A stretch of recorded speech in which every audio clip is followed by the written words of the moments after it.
ഇന്നൂസേ, ഇന്നൂസ് എങ്ങോട്ടാ പോണേ?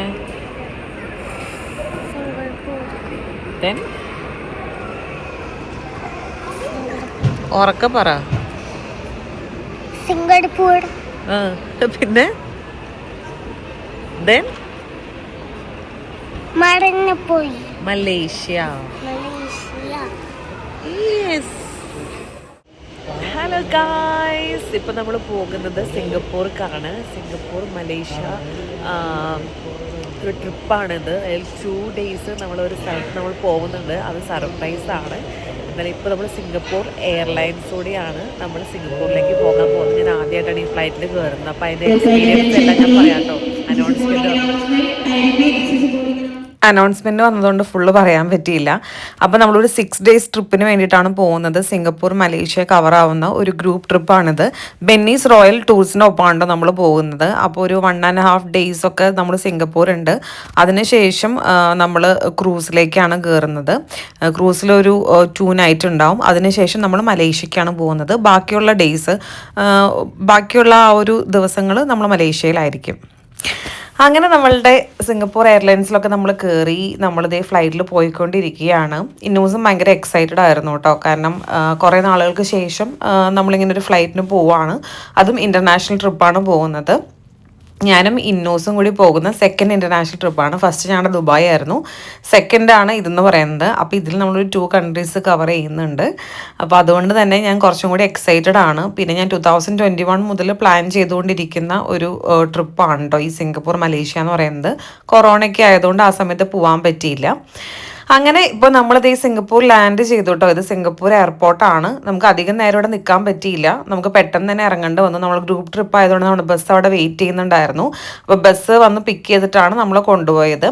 ഫസ്റ്റ് തന്നെ എന്ന് പറയുന്നത് സിറ്റി ടൂർ ആയിരുന്നു. ഇന്നൂസ് കുറച്ച് അലമ്പായിരുന്നു. കാരണം ഫ്ലൈറ്റിൽ വന്നതിന് ശേഷം നമ്മൾ കുറച്ച് ഒന്ന് എയർപോർട്ടിൽ നിന്ന് തന്നെ ഫ്രഷ് ആയതിനു ശേഷമാണ് നമ്മൾ ഇത് ടൂർ സ്റ്റാർട്ട് ചെയ്തത് കേട്ടോ. അപ്പോൾ പിള്ളേരുടെ ഉറക്കമൊന്നും അത്ര ശരിയാവാത്ത കാരണം കുറച്ച് നേരത്തേക്ക് കുറച്ച് അലമ്പായിരുന്നു ഇന്നൂസ്. പിന്നെ വലിയ കുഴപ്പമൊന്നും ഉണ്ടായിരുന്നില്ല. പിന്നെ ആൾ നല്ല ഉഷാറായിരുന്നു. അപ്പോൾ നമ്മൾ സിറ്റി വോക്കിന് കൊണ്ടുപോകുന്ന സംഭവങ്ങളാണ് കാണിച്ചിരിക്കുന്നത്. മെർലിയോണൊക്കെ കണ്ടായിരുന്നു കേട്ടോ. മെർലിയോൺ എന്ന് പറയുന്നത് ആ ഒരു സിംഗപ്പൂരിനെ തന്നെ ഭയങ്കര പ്രതിനിധീകരിക്കുന്ന ഒരു സംഭവമാണ്. അതായത് മെർമെയ്ഡും ലയണും കൂടി ചേർന്നിട്ടുള്ള ാണ് മെർലിയോൺ എന്ന് പറയുന്നത്. ഇപ്പോഴും നമ്മൾ സിംഗപ്പൂർ എടുത്ത് നോക്കുമ്പോൾ കാണുന്ന ഒരു ലയണിൻ്റെ തലയൊക്കെ ആയിട്ടുള്ളൊരു സംഭവമാണ്. പക്ഷെ അത് എനിക്കത് ഫുൾ എടുക്കാൻ പറ്റിയില്ല, ഇവള് കരഞ്ഞതുകൊണ്ട് തന്നെ. ഇത് നമ്മൾ ചൈന ടൗണിൽ വന്നതിന് ശേഷം അവിടുത്തെ ആ ഒരു മൊണാസ്ട്രിയും അവരുടെ ഒരു ചൈനീസ് ടെമ്പിൾ പോലത്തെ സംഭവമൊക്കെയാണിതെന്ന് പറയുന്നത്. ഇതിൻ്റെ ഉള്ളിൽ കയറി കണ്ടു കഴിഞ്ഞപ്പോൾ ഭയങ്കര ഡിഫറെൻ്റ് ആയിരുന്നു കേട്ടോ. നമ്മൾ നോർമൽ കാണുന്ന സ്ഥലങ്ങൾ പോലെയല്ല. അവിടുത്തെ ഓരോ സംഭവങ്ങളും അതിനനുസരിച്ചിട്ടുള്ള സംഭവങ്ങളൊക്കെയാണ് അവരവിടെ ചെയ്തു വെച്ചിട്ടുണ്ടായിരുന്നത്. നമുക്കൊരു ഭയങ്കര ചൈനീസ് ഫീല് തരുന്നത്. അതുപോലെ തന്നെ അവിടെ കുറച്ച് ആളുകളേ ഉള്ളൂ എന്നാണ് പറയുന്നത്. അതുകൊണ്ടാണ് ആ ചൈന ടൗൺ എന്ന് പറഞ്ഞിട്ട് അവരവിടെ വെച്ചിരിക്കുന്നത്. ഈ സിംഗപ്പൂർ വളരെ കുറച്ച് ചൈനീസ് ആളുകളുള്ളൂ എന്നാണ് പറഞ്ഞത്. പിന്നെയും കൂടുതൽ വിയറ്റ്നാമീസും അതുപോലെ തന്നെ അവിടുത്തെ മെയിൻ ആയിട്ടുള്ളൊരു ലാംഗ്വേജ് എന്ന് പറയുന്നത് തമിഴാണ്. തമിഴ്, ഇംഗ്ലീഷൊക്കെ അവിടുത്തെ ലാംഗ്വേജസ് ആണ്. തമിഴായിട്ടുള്ള ആളുകളും അവിടെ കൂടുതലുണ്ട്. മിക്കവരും മൈഗ്രേറ്റ് ചെയ്ത് വന്ന് താമസിക്കുന്നവരാണ്, അല്ലാതെ സിംഗപ്പൂർ എന്ന് പറഞ്ഞുള്ള ഒരു ആളുകളൊന്നും ഇല്ല കേട്ടോ. പിന്നെ നമ്മൾ സിംഗപ്പൂർ ഫ്ലയർ കാണാൻ പോയിട്ടുണ്ടായിരുന്നു. ഇത് എയിൻ ദുബായ് പോലെ തന്നെയാണ് നമ്മുടെ സിംഗപ്പൂർ ഫ്ലയർ എന്ന് പറയുന്നത്. അതുകൊണ്ട് നമുക്ക് ഓൾറെഡി ഇങ്ങനത്തെ ഒരു സംഭവമാണ് നമുക്ക് ഓൾറെഡി അറിയാവുന്നത് കൊണ്ട് കുഴപ്പമൊന്നും ഉണ്ടായിരുന്നില്ല. അതിൻ്റെ അകത്തേക്ക് കയറുമ്പോഴും അതിൻ്റെ വിഷ്വലൈസേഷനൊക്കെ അടിപൊളിയായിരുന്നു. പിന്നെ ഈ ഒരു സംഭവമാണെന്നുണ്ടെങ്കിൽ നമ്മൾ പെട്ടെന്ന് മൂവ് ചെയ്യുമ്പോൾ തന്നെ അപ്പം തന്നെ കയറിയിരിക്കണം കേട്ടോ. കാരണം അവർ പറയുന്ന ആ ഇൻസ്ട്രക്ഷൻ അനുസരിച്ച് പെട്ടെന്ന് തന്നെ അതിൻ്റെ അകത്തോട്ട് കയറിയിട്ട് നമുക്ക് പിന്നെ ഫുൾ സിംഗപ്പൂർ നമുക്ക് കാണാൻ പറ്റും. അതിൻ്റെ അകത്തിരുന്നിട്ട് പതുക്കെയാണ് അത് മൂവ് ചെയ്യുന്നത്. നമ്മുടെ നോർമൽ ജയന്റ് വീൽ കറങ്ങുന്ന പോലെയല്ല, ഭയങ്കര സ്ലോ ആയിട്ട് ഇങ്ങനെ പതുക്കെ പോകുന്നതുകൊണ്ട് തന്നെ നമുക്ക് നല്ല രീതിയിൽ ആസ്വദിക്കാൻ പറ്റും. ഒരു 20 to 30 minutes ആണ് അതിൻ്റെ അകത്ത് നമ്മൾ ഇരിക്കുന്നത് കേട്ടോ. അതിനുശേഷം നമ്മളെ ഇറക്കും. ആ ഇറങ്ങുന്ന സമയത്തും അതുപോലെ തന്നെ ഇങ്ങനെ കീപ് മൂവിങ് ആയിക്കൊണ്ടിരിക്കുകയായിരിക്കും. അപ്പോൾ തന്നെ നമ്മൾ വേഗം ചാടി ഇറങ്ങണം.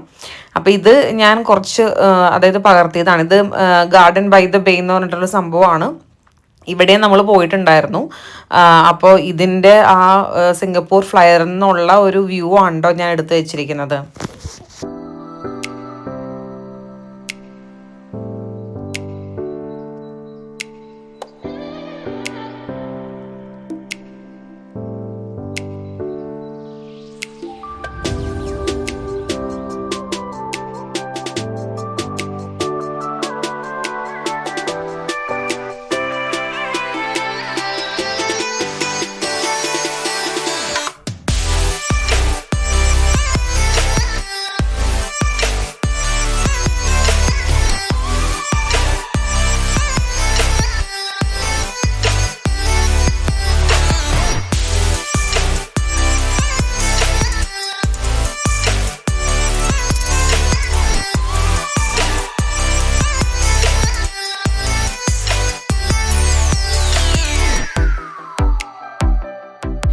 നെക്സ്റ്റ് നമ്മൾ പോയത് നമ്മൾ മുകളിൽ നിന്ന് ഞാൻ കാണിച്ചെന്നില്ലേ ഗാർഡൻസ് ബൈ ദ ബേ എന്ന് പറഞ്ഞ സംഭവത്തിലാണ് പോയിട്ടുണ്ടായിരുന്നത്. ഇതെന്താ പറയുക, ഇതൊരു ശരിക്കും ഒരു വിസ്മയമാണ്, ഒരു അത്ഭുത കാഴ്ചയാണെന്ന് തന്നെ പറയാം. കാരണം അതിൻ്റെ ഉള്ളിൽ അതുപോലെയാണ് അവർ ചെയ്തു വെച്ചിരിക്കുന്നത്. ഭയങ്കരമായിട്ട് നമുക്ക് തണുക്കൂട്ടോ അതിൻ്റെ ഉള്ളിൽ കയറി കഴിഞ്ഞ് കഴിഞ്ഞാൽ. നമ്മളൊട്ടും എക്സ്പെക്റ്റഡ് ആയിരുന്നില്ല. കാരണം അവർ ആ പ്ലാന്റിനെയൊക്കെ പ്രിസർവ് ചെയ്യാൻ വേണ്ടിയിട്ടാണെന്ന് തോന്നുന്നു ഓരോ ആ ടെമ്പറേച്ചറിൽ അങ്ങനെ കീപ്പ് ചെയ്തിരിക്കുന്നത്. നല്ല തണുപ്പാണ് ഓരോ ഏരിയയിലേക്ക് കടക്കും തോറും. പല പല ഡിഫറെൻറ്റ് ഏരിയാസാണ് അവരവിടെ ചെയ്ത് വെച്ചിരിക്കുന്നത്. അതിൽ തന്നെ വാട്ടർഫോളും അങ്ങനത്തെ സംഭവങ്ങളൊക്കെ ഉണ്ട്. ഇത് നമ്മൾ ശരിക്കും പറഞ്ഞു കഴിഞ്ഞാൽ ക്യാമറയിൽ പകർത്തുന്നതിനേക്കാളും കൂടുതൽ ഭംഗിയാണ് നമ്മുടെ നേക്കഡ് ഐസ് കൊണ്ട് കാണുന്നത്. അത് പോയി തന്നെ കാണുമ്പോഴാണ് നമുക്ക് അതിൻ്റെ ഒരു വേറിട്ട അനുഭവം തന്നെ ഉണ്ടാവുള്ളൂ കേട്ടോ. ഞങ്ങൾ ടയേർഡ് ആയിരുന്നെങ്കിൽ കൂടിയും അതിൻ്റെ ഉള്ളിലേക്ക് കയറുമ്പോൾ നമുക്ക് ഈ പ്ലാന്റ്സ് ഒക്കെ കാണുമ്പോൾ തന്നെ ഭയങ്കര ഒരു ഹാപ്പിനെസ് ആയിരുന്നു ഉണ്ടായിരുന്നത്.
ഗാർഡൻസ് ബൈ ദ ബേയിൽ വേറൊരു അട്രാക്ഷൻ ആയിട്ടൊരു സംഭവം എന്ന് പറയുന്നത് ഈ ഇങ്ങനെ ഒരു ട്രീസ് ആണ് കേട്ടോ. ഇതിലുള്ള ലൈറ്റ് അറേഞ്ച്മെന്റ്സ് ഒക്കെ നമുക്ക് ശരിക്കും കാണാൻ നല്ല രസമായിരുന്നു. പിന്നെ പക്ഷെ നമുക്ക് നേരിട്ട് കാണുമ്പോൾ അത്ര ഒരു ലൈറ്റ് അറേഞ്ച്മെന്റ്സ് തോന്നില്ല എന്നുണ്ടെങ്കിലും ഈ വീഡിയോസ് ഒക്കെ എടുക്കുമ്പോഴും ഭയങ്കര ബ്യൂട്ടിഫുൾ ആണ്. അതുപോലെ തന്നെ നമ്മൾ കാണുമ്പോഴും ഭയങ്കര രസമാണ്. പക്ഷെ അതൊരു ലൈറ്റ് ഷോൻ്റെ ഇതിൽ വരുമ്പോൾ അത്ര അട്രാക്ഷൻ എന്ന് വെച്ച് കഴിഞ്ഞ് കഴിഞ്ഞാൽ അത്ര അട്രാക്ഷൻ ഇല്ല. അങ്ങനെ ഒരു ലൈറ്റ് ഷോ ആയിട്ട് നടത്താൻ പറ്റുന്ന സംഭവമൊന്നുമില്ല. പക്ഷെ എങ്കിൽ കൂടി അത് അടിപൊളിയായിരുന്നു കേട്ടോ. അപ്പോൾ നമ്മുടെ സെക്കൻഡ് ഡേ സ്റ്റാർട്ട് ചെയ്തത് വേറൊരു ഗൈഡായിരുന്നു. പുള്ളിക്കാരി ഭയങ്കര സ്മാർട്ടായിരുന്നു കേട്ടോ. സിംഗപ്പൂരിൻ്റെ കാര്യങ്ങളും അങ്ങനത്തെ എല്ലാ കാര്യങ്ങളും പറഞ്ഞു തരാനാണെന്നുണ്ടെങ്കിലും ഭയങ്കര ബ്രില്യൻ്റ് ആയിട്ട് ഒരാളായിട്ട് എനിക്ക് തോന്നി. നല്ല സ്മാർട്ടായിരുന്നു പുള്ളിക്കാരത്തി. എനിക്ക് തോന്നുന്നു തമിഴ് ഇതൊക്കെ ഉള്ളതാണ്. അവർ മൈഗ്രേറ്റ് ചെയ്ത് വന്ന് താമസിക്കുന്നവരായിരിക്കും. പക്ഷെ പുള്ളിക്കാരത്തിക്ക് തമിഴ് അറിയുമെന്നൊന്നും നമുക്ക് അറിഞ്ഞുകൂടാ കേട്ടോ. നമ്മളിപ്പോൾ സെക്കൻഡ് ഡേ ഫസ്റ്റ് പോയത് ബേർഡ് പാരഡൈസിലാണ് പോയത്. അവിടെയും ഒരുപാട് സംഭവങ്ങൾ കാണുന്നത് വെറൈറ്റി ഓഫ് ബേർഡ്സിൻ്റെ ഒരു മായ ലോകമായിരുന്നു അതെന്ന് പറയുന്നത്. പിന്നെ നമ്മുടെ കയ്യിലൊന്നും വന്ന് അങ്ങനെയൊന്നും ഇരുന്നില്ല കേട്ടോ. ചിലപ്പോൾ വരുന്നൊക്കെ പറഞ്ഞിട്ടുണ്ടായിരുന്നു, പക്ഷെ അങ്ങനെയൊന്നും വന്നിരുന്നില്ല. എങ്കിൽ പോലും നമുക്ക് ഡിഫറെൻ്റ് ആയിട്ടുള്ള വെറൈറ്റിയിലുള്ള ബേർഡ്സിനെ കാണാൻ പറ്റി. ഇതുപോലത്തെ ഒരു വണ്ടിയിലാണ് അവർ ഓരോ ഏരിയയിലേക്ക് കൊണ്ടുപോകുന്നത് കേട്ടോ. ഇവിടെ തന്നെ നമുക്ക് ഡോൾഫിൻസും അങ്ങനത്തെ സംഭവങ്ങളൊക്കെ കാണാൻ പറ്റും. അതെല്ലാം ഓരോരോ ഏരിയയിലായിട്ടായിരുന്നു ഉണ്ടായിരുന്നത്. അപ്പം അങ്ങോട്ടേക്ക് ഞങ്ങൾ കൊണ്ടുപോയിട്ടുണ്ടായിരുന്നു.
അവിടെ നമുക്ക് ഒരു തിയേറ്റർ സെറ്റപ്പ് പോലെ ഇങ്ങനെ വെച്ചിട്ട് ഒരു ബേർഡ് ഷോ ഉണ്ടായിരുന്നു കേട്ടോ. അത് രക്ഷയില്ലാത്തതായിരുന്നു. നമ്മുടെ ഇടയിൽ കൂടി അവർ പറയുന്ന ഓരോ സ്പീഷീസിലുള്ള ബേർഡ്സ് ഇങ്ങനെ പോകുന്നതും അവരതിനെ കൊണ്ട് ഓരോന്നും ചെയ്യിപ്പിക്കുന്നതും ആ ഇൻസ്ട്രക്ഷൻ അനുസരിച്ചിട്ട് ആ ബേർഡ്സ് വന്ന് നിൽക്കുന്നതും ഒക്കെ നമുക്ക് ശരിക്കും ഭയങ്കര സർപ്രൈസിങ് ആയിരുന്നു. കാരണം എങ്ങനെ ഇതുപോലെ അനുസരിക്കുന്നു എന്നുള്ളൊരു സംഭവം നമുക്ക് ശരിക്കും ഫീൽ ചെയ്യും. അത് കറക്റ്റായിട്ട് അവർ ആ ഗൈഡ് ചെയ്തതിൻ്റെ ഒരു സംഭവമാണ് കേട്ടോ. ഓരോ ബേർഡ്സിനെയും വിളിക്കും, ആ ബേർഡ്സിനെ പറ്റി അവർ സംസാരിക്കും, അതിങ്ങനെയാണ് ഇങ്ങനെയാണെന്നൊക്കെ പറയും. എന്നിട്ട് അവർ വന്ന് നിൽക്കും. ആരാണോ വിളിച്ചതെന്നുണ്ടെങ്കിൽ അവർ വന്ന് നിൽക്കും. അതുപോലെ തന്നെ ഫുഡ് കൊടുക്കാനാണെന്നുണ്ടെങ്കിലും അവരെന്തോ സൗണ്ട് വെച്ച് വിളിക്കുമ്പോൾ അത് കറക്റ്റായിട്ട് വന്ന് അവരുടെ കയ്യിലിരിക്കുന്നുണ്ടായിരുന്നു. അല്ലെങ്കിൽ അവർ ഇൻസ്ട്രക്ട് ചെയ്യുന്ന ആ ഒരു സ്ഥലത്ത് വന്ന് ഇരിക്കുന്നുണ്ടായിരുന്നു. അതും ശരിക്കും ഭയങ്കര ബ്യൂട്ടിഫുൾ ആയിരുന്നു കേട്ടോ കാണാൻ വേണ്ടിയിട്ട്.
ഇതെന്താണെന്ന് മനസ്സിലായോ? ഇതാണ് ഫ്ലെമിംഗോസ്. ഞാൻ ആദ്യമായിട്ടാണ് ഇതിനെ നേരിട്ട് കാണുന്നത്. പിക്ചേഴ്സിൽ കണ്ടിട്ടുണ്ടെന്നല്ലാതെ ഇതുവരെ കണ്ടിട്ടില്ല. അത് എനിക്ക് ശരിക്കും ഭയങ്കര ഒരു കണ്ടപ്പോൾ തന്നെ ഭയങ്കരമായിട്ട് സർപ്രൈസിങ് ആയിട്ട് തോന്നി. ഞാൻ ആദ്യമായിട്ട് കാണുന്നതുകൊണ്ടായിരിക്കും.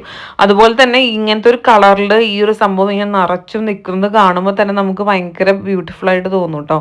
ഇവിടെ ഇങ്ങനെ ഒരു എന്താ പറയുക, ഇങ്ങനെ അറേഞ്ച്മെൻറ്റ് ചെയ്തിരിക്കുന്ന രീതിയൊക്കെ ശരിക്കും ആളുകൾക്ക് തന്നെ ശരിക്കും അട്രാക്റ്റീവായുള്ള സംഭവങ്ങളായിരുന്നു. പിള്ളേർക്കാണെന്നുണ്ടെങ്കിലും ഭയങ്കരമായിട്ട് ഇഷ്ടപ്പെടും.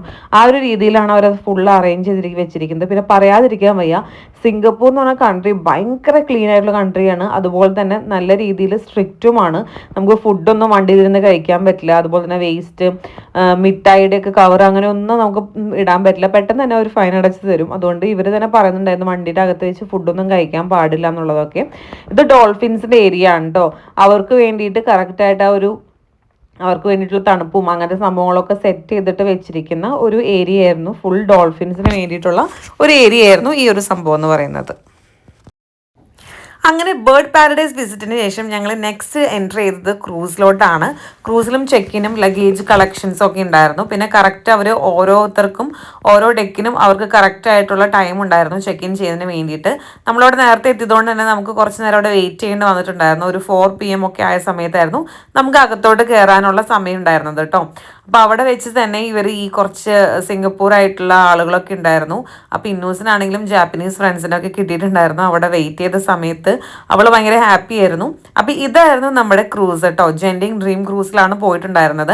ഞാൻ മെയിനായിട്ട് ഈ ഒരു ട്രിപ്പ് പ്ലാൻ ചെയ്ത് തന്നെ ഈ ഒരു ക്രൂസ് ഷിപ്പിൻ്റെ എക്സ്പീരിയൻസിന് വേണ്ടിയിട്ടായിരുന്നു. അതുകൊണ്ട് തന്നെയാണ് ഗ്രൂപ്പ് ട്രിപ്പ് ഓപ്റ്റ് ചെയ്തത്. സിംഗപ്പൂർ മലേഷ്യ ട്രിപ്പ് ഈ പ്രാവശ്യം പ്ലാൻ ചെയ്തപ്പോൾ തന്നെ മനസ്സിലുണ്ടായിരുന്ന ഒരു സംഭവമായിരുന്നു, ഇത് എന്തായാലും എക്സ്പീരിയൻസ് ചെയ്യണം. മെയിനായിട്ട് ഇന്നൂസിനെ കൊണ്ടുപോയി എക്സ്പീരിയൻസ് ചെയ്യണം എന്നുള്ളത് എനിക്ക് ഭയങ്കര ഒരു ആഗ്രഹമായിരുന്നു. അങ്ങനെ നമ്മൾ നമ്മുടെ ക്രൂസിലോട്ട് കയറുകയാണ്. ഇനി ഇവിടുത്തെ എക്സ്പീരിയൻസ് ആണ് ഞാൻ ഷെയർ ചെയ്യാൻ പോകുന്നത് കേട്ടോ.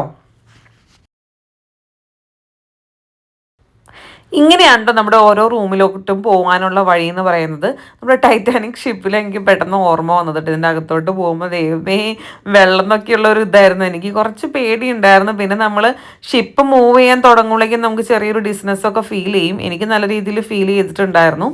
അപ്പോൾ നമ്മൾ ഓരോരുത്തരുടെയും റൂം നമുക്ക് അലോക്കേറ്റ് ചെയ്തിട്ടുണ്ടായിരുന്നു. ആ റൂമിലോട്ടാണ് നമ്മളിപ്പോൾ പോയിക്കൊണ്ടിരിക്കുന്നത്. അപ്പോൾ ഞാൻ പറഞ്ഞ പോലെ തന്നെ സീ സൈഡ് റൂംസും ഉണ്ടായിരുന്നു. അതുപോലെ തന്നെ ബാൽക്കണി റൂംസ് ഉണ്ട്, പാലസ് റൂംസ് ഉണ്ട്, സ്യൂട്ട് റൂംസ് ഉണ്ട്. അങ്ങനെ പല പല കാറ്റഗറിയിൽ ഉള്ള റൂംസ് ഉണ്ട്. അതിനനുസരിച്ച് നല്ല രീതിയിൽ അത് റേറ്റ് ഇങ്ങനെ കയറിക്കൊണ്ടിരിക്കും. നമ്മളുടെ നോർമൽ റൂമായിരുന്നു. കാരണം നമ്മളിവിടെ ജസ്റ്റ് റൂമിൽ വന്ന് അങ്ങനെയല്ല, നമുക്ക് ഫുൾ ഷിപ്പ് എക്സ്പ്ലോർ ചെയ്യണമായിരുന്നു. പിന്നെ നമ്മുടെ പാക്കേജിൽ വരുന്ന റൂംസ് എങ്ങനെയാണോ ആ റൂംസ് പോലെയാണ്. നമുക്ക് അപ്ഗ്രേഡ് ചെയ്യണമെന്നുണ്ടെങ്കിൽ ഇവിടെ വന്ന് സംസാരിച്ച് വേണമെന്നുണ്ടെങ്കിൽ നമുക്ക് വേറെ റൂമൊക്കെ മാറ്റി കിട്ടും കേട്ടോ. പക്ഷേ ഇവിടെ ഞങ്ങൾ വന്ന സമയത്ത് എന്ന് പറഞ്ഞാൽ ഷിപ്പ് ഫുള്ളായിരുന്നു. റൂംസും എല്ലാം അത്യാവശ്യം തീർന്നിട്ടുണ്ടായിരുന്നു കേട്ടോ. ഇതിൻ്റെ ഉള്ളിലുള്ളൊരു എക്സ്പീരിയൻസ് എന്ന് പറഞ്ഞാൽ വേറെ തന്നെ ഒരു എക്സ്പീരിയൻസ് ആണ്.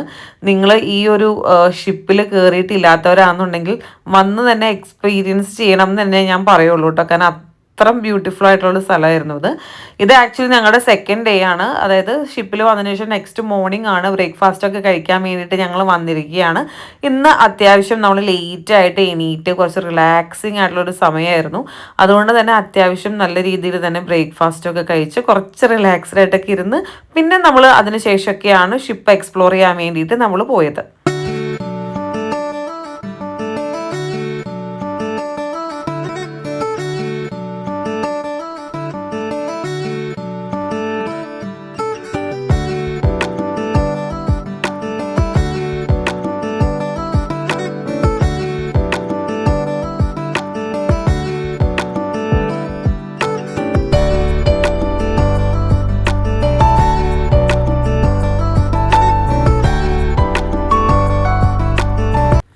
എനിക്ക് ഇവിടെ വന്നതിന് ശേഷം കിട്ടിയിട്ടുള്ള ഒരു ബെസ്റ്റ് ഫാമിലി ആയിരുന്നു കേട്ടോ, ഷെമീമും ഷെമീമയും. അവർ രണ്ടുപേരും കോഴിക്കോട് നിന്നുള്ളവരാണ്. പക്ഷെ അവർ ബഹ്റൈനിലാണ് കേട്ടോ താമസിക്കുന്നത്. അവർക്കൊരു കുഞ്ഞു മോനും കൂടി ഉണ്ട്. അപ്പോൾ ഷിപ്പിൽ വെച്ചായിരുന്നു അവൻ്റെ ഫസ്റ്റ് ബർത്ത്ഡേ നമ്മൾ സെലിബ്രേറ്റ് ചെയ്തിട്ടുണ്ടായിരുന്നത്. ഇന്നൂസും ഭയങ്കര കമ്പനിയായിരുന്നു അവരായിട്ട്. അതുകൊണ്ട് തന്നെ നമുക്ക് ട്രിപ്പ് മൊത്തം അവരായിട്ടുള്ള ഒരു ഭയങ്കര ഒരു നല്ല ജേണി ആയിരുന്നു. നമുക്ക് നല്ല കമ്പനി ആയിരുന്നു. അൺഎക്സ്പെക്റ്റഡ് ആയിട്ടുള്ള ഫ്രണ്ട്സ് എപ്പോഴും നമുക്ക് ഭയങ്കര ഹാപ്പിനെസ് തരുന്നു. എല്ലാവരും പറയുന്ന പോലെ തന്നെ എനിക്കത് ഭയങ്കര കംഫർട്ടബിൾ ആയിരുന്നു അവരുടെ കൂടെ ഉണ്ടായിരുന്നത്. ഇന്നോസൻ്റ് ആണെന്നുണ്ടെങ്കിലും ബേബിയുടെ ഒപ്പം കളിക്കാനും ഒക്കെ ഭയങ്കര ഹാപ്പി ആയിരുന്നു അവൾ കേട്ടോ. അതുകൊണ്ട് തന്നെ നമ്മൾ ഈ ഒരു ട്രിപ്പ് മൊത്തം അവരോടൊപ്പം അടിച്ചു പൊളിച്ചു. അപ്പോൾ ദേ ഇപ്പോൾ കണ്ടോ, സീ എന്നുള്ളൊരു വ്യൂ ആണ് ഈ കാണുന്നത്. നമ്മൾ ഫുഡ് കഴിക്കാൻ വേണ്ടി ഇരുന്ന സമയത്ത് അവിടെ നിന്നിട്ടുള്ളൊരു വ്യൂ ആണ് കേട്ടോ ഇത്. നമ്മൾ ചില സമയത്ത് ആ ഒരു സൈഡിൽ ഒക്കെ പോയിരിക്കും, നമുക്ക് ചെറുതായിട്ടൊരു തലകറങ്ങണ പോലെയൊക്കെ തോന്നും. നല്ല വലിയ കുഴപ്പമൊന്നുമില്ല. ഇവിടെ പിന്നെ അവരവിടെ ഒരു ഷോ ഉണ്ടായിരുന്നു. അടിപൊളി ഷോ എന്ന് പറഞ്ഞാൽ അടിപൊളി ഷോ ആയിരുന്നു. ഇത്ര അധികം എന്താ പറയുക, കഴിവുള്ള ആളുകൾ അവിടെ ഉണ്ടെന്നുള്ള സംഭവം നമുക്ക് ഈ ഒരു ഷോയിലൂടെ മനസ്സിലായി. കിഡുമായിട്ടാണ് അവർ ഓരോ സംഭവങ്ങളും ചെയ്തിട്ടുണ്ടായിരുന്നത്. ഒരു ക്രിസ്മസ് തീം വെച്ചിട്ടായിരുന്നു അവർ ചെയ്തിട്ടുണ്ടായിരുന്നത്. ക്രിസ്മസ് കഴിഞ്ഞെങ്കിലും അവർ ആ ഒരു വൈബിൽ തന്നെയായിരുന്നു ഷിപ്പിലുണ്ടായിരുന്ന മിക്ക ആളുകളും ഉണ്ടായിരുന്നത് കേട്ടോ. എല്ലാവരും നല്ല രീതിയിൽ തന്നെ എൻജോയ് ചെയ്തിട്ടുണ്ടായിരുന്നു.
അങ്ങനെ ഞങ്ങൾ 2 ദിവസം നല്ല രീതിയിൽ തന്നെ ഷിപ്പിൽ എൻജോയ് ചെയ്തു. അവിടുത്തെ ഓരോ കാര്യങ്ങളും ഫുഡും അങ്ങനെ എല്ലാ സംഭവങ്ങളും നല്ല രീതിയിൽ തന്നെ എക്സ്പ്ലോർ ചെയ്യാൻ പറ്റിയിട്ടുണ്ടായിരുന്നു. പിന്നെ ഇന്നൂസ് ആണെങ്കിലും ഭയങ്കര ഹാപ്പി ആയിരുന്നു. ഷിപ്പിൽ ഓരോ കാര്യങ്ങളും അതുപോലെ തന്നെ അവിടെ ഒരുപാട് വാട്ടർ റൈഡ്സും അങ്ങനത്തെ സംഭവങ്ങളൊക്കെ ഉണ്ടായിരുന്നു കേട്ടോ. വാട്ടർ റൈഡ്സിൻ്റെ ഒന്നും വീഡിയോ എടുക്കാൻ പറ്റിയില്ല, കാരണം നമ്മൾ ആ ഒരു എൻജോയ്മെൻറ്റിലായതുകൊണ്ട് വീഡിയോ ഒന്നും ഫോണൊന്നും നമുക്ക് അവിടെ കൊണ്ടുപോയി ചെയ്യാൻ പറ്റില്ലല്ലോ, അതൊന്നും ചെയ്യാൻ പറ്റിയിട്ടുണ്ടായിരുന്നില്ല. പിന്നെ ഇവിടെ വന്നിട്ട് നമുക്ക് എന്തെങ്കിലും നമ്മൾ എക്സ്ട്രാ സംഭവങ്ങൾ വാങ്ങിച്ചിട്ടുണ്ടെങ്കിൽ അതെല്ലാം നമുക്കിവിടെ സെറ്റിൽ ചെയ്ത് അങ്ങനെ എല്ലാ കാര്യങ്ങളും ശരിയാക്കിയിട്ട് വേണം നമുക്ക് ഇവിടെ നിന്ന് ഇറങ്ങാൻ കേട്ടോ. അപ്പോൾ അതനുസരിച്ചിട്ടാണ് നമ്മൾ ഇവിടെ ഓരോ കാര്യങ്ങളും ചെയ്തിട്ടുണ്ടായിരുന്നത്. അപ്പോൾ ഇത് നമ്മളുടെ ലാസ്റ്റ് ഡേയിൽ ആ ഒരു മോർണിംഗ് ആണ്. ആ ഒരു മോർണിംഗ് നമ്മൾ ചെക്ക് ഔട്ട് ചെയ്യണം. നമുക്ക് ടൈം കണ്ടിട്ടുണ്ടായിരുന്നത് ഒരു 1 PM ആ ഒരു സമയത്തായിരുന്നു കേട്ടോ. അപ്പോൾ ഒരു 1 PM സമയത്താണ് നമ്മൾ ചെക്കൗട്ട് ചെയ്യുന്നത്. അങ്ങനെ എല്ലാവരും ഷിപ്പിൽ നിന്നും ഇറങ്ങി ഇനി അടുത്ത സ്ഥലത്തേക്ക് പോവുകയാണ്. അപ്പോൾ നമുക്ക് ഇനി നമ്മളുടെ പ്ലാൻ എന്ന് പറഞ്ഞു കഴിഞ്ഞാൽ മലേഷ്യയിലേക്കാണ് പോകുന്നത്. മലേഷ്യയിലേക്ക് നമ്മൾ പോകുന്നതെന്ന് പറഞ്ഞു കഴിഞ്ഞാൽ ബൈ റോഡാണ് പോകുന്നത്. ഒരു 4.5 hours ട്രാവൽ ഉണ്ട് കൊലാലംപൂരിലേക്ക്. അപ്പം നമ്മുടെ ബസ് വന്നു, നമ്മളെ പിക്ക് ചെയ്യാനുള്ള ആൾ വന്നു. വേറൊരു ഗൈഡായിരുന്നു, ആളാണ് നമ്മളുടെ അതായത് നമ്മൾ എവിടേക്കാണോ നമ്മുടെ മലേഷ്യ പോയിന്റ് അവിടേക്ക് എത്തിക്കുന്നത്. അപ്പോൾ പുള്ളി കാര്യങ്ങളൊക്കെ പറഞ്ഞു തന്നു. പിന്നെ നമ്മളിത് സിംഗപ്പൂരിൻ്റെ കാഴ്ചകളൊക്കെ കണ്ട് ഇങ്ങനെ ബസ്സിൽ പോയിക്കൊണ്ടിരിക്കുകയാണ്. അങ്ങനെ മലേഷ്യയിലേക്കുള്ള യാത്രയിലാണ് ഞങ്ങൾ.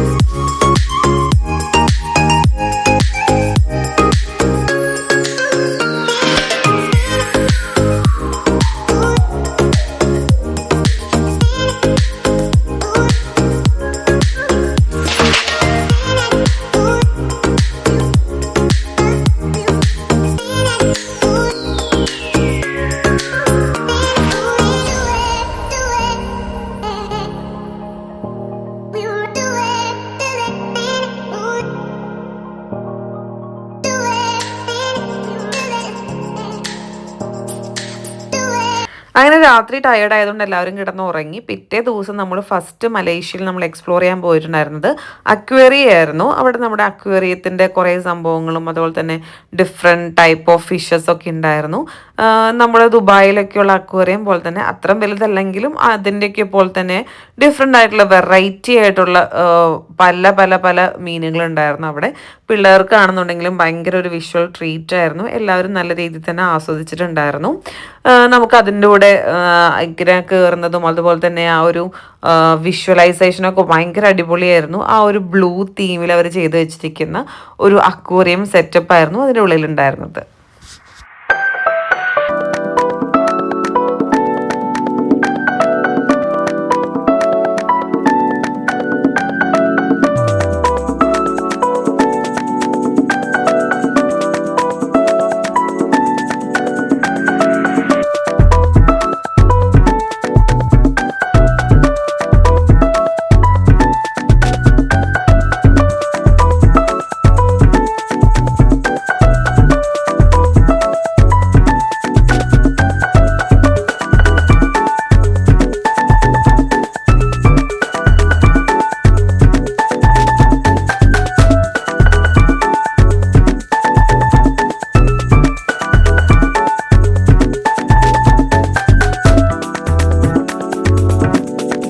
നെക്സ്റ്റ് നമ്മൾ പോയിട്ടുണ്ടായിരുന്നത് ചോക്ലേറ്റ് ഫാക്ടറിയിലോട്ടാണ് കേട്ടോ. നമ്മുടെ മലേഷ്യയിലെ തന്നെ അടിപൊളിയായിട്ടുള്ള ചോക്ലേറ്റ്സ് നമുക്ക് ഇവിടെ നിന്ന് വാങ്ങിക്കാൻ പറ്റി. ഇവിടെ നിന്ന് തന്നെയാണ് സിംഗപ്പൂരിലേക്കും ചോക്ലേറ്റ്സ് ഒക്കെ കൊടുക്കുന്നത്. അതുപോലെ തന്നെ അവിടെ നിന്ന് നമ്മൾക്ക് വാങ്ങിക്കുകയാണെങ്കിൽ സിംഗപ്പൂരിൽ നിന്ന് വാങ്ങിക്കുകയാണെങ്കിൽ കുറച്ച് എക്സ്പെൻസീവ് ആണ്. അതുകൊണ്ടാണ് എല്ലാവരും മലേഷ്യയിൽ നിന്ന് ഷോപ്പ് ചെയ്യുന്നത്. സിംഗപ്പൂർ അത്യാവശ്യം നല്ല കോസ്റ്റ്ലി ആയിട്ടുള്ള കൺട്രിയാണ്.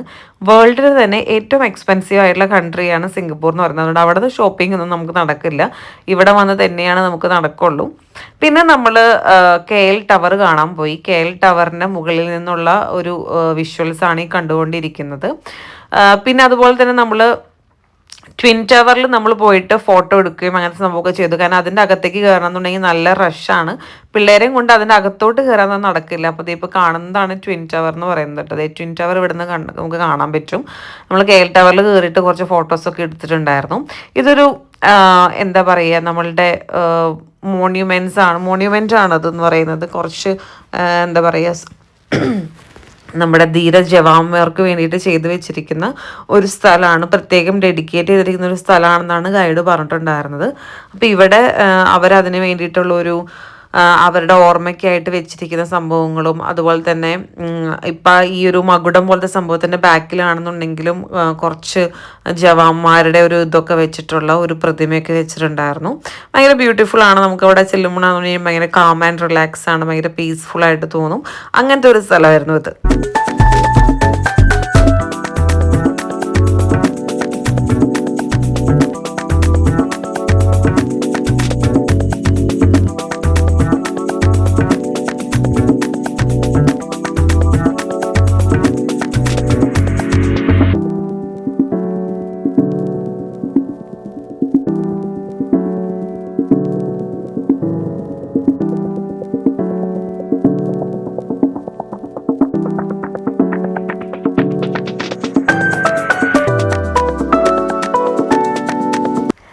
കാണുന്ന ഒരു ബ്ലൂ ബിൽഡിങ്ങിൽ ഒരു കൊമ്പ് പോലെ കാണുന്നത് അത് നമ്മുടെ വേൾഡിലെ സെക്കൻഡ് ലോങ്ങസ്റ്റ് ബിൽഡിംഗ് ആണ് കേട്ടോ. ഫസ്റ്റ് ലോങ്ങസ്റ്റ് ബിൽഡിംഗ് എന്ന് പറയുന്നത് ബുർജ് ഖലീഫയാണ്.